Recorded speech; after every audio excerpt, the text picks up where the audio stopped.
WhatsApp Billal ভাই আর আমার একটা পিকচার ভাইয়ের আইডিতে ছাড়া হয়েছিল।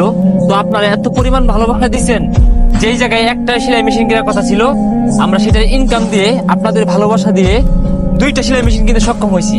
তো আপনারা দেখছেন বিল্লাল ভাইয়ের পেজে একটা সেলাই মেশিন দেওয়া হয়েছে।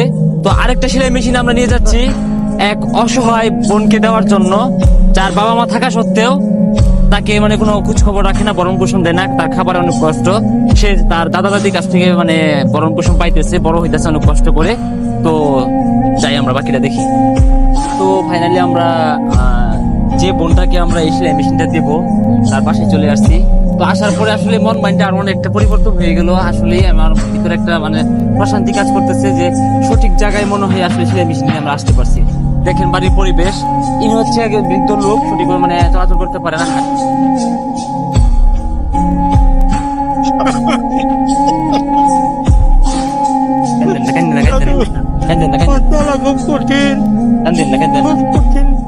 কানবেন না, আপনি কানবেন না, কানবেন না।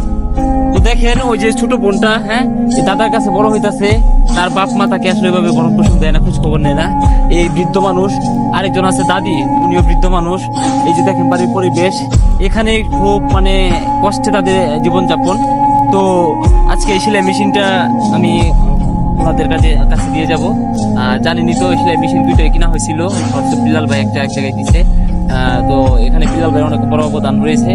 তো আরেকটা জিনিস আপনাকে দেখাবো, এর আগে আমি একটু কথা বলতে চাই। হ্যাঁ, এই সেলাই মেশিনটা যে মানে পাওয়ার পরে মানে কেমন লাগতেছে বলেন তো?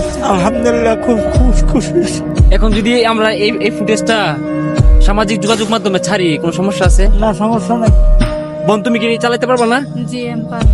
পারবা তো? হ্যাঁ, জি।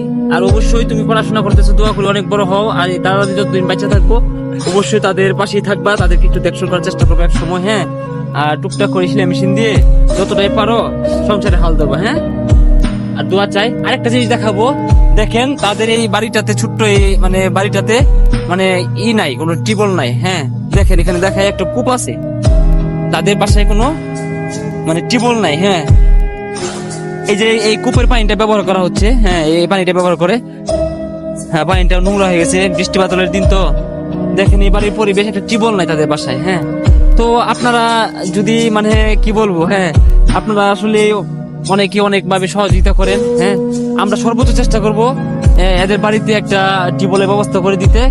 আর আশপাশ অনেকে হয়তো বা প্রভাবশালী ব্যক্তি আছেন, পারলে তাদের একটু খুঁজে নেবেন। আর সকলের কাছে দোয়া চাই। ধন্যবাদ।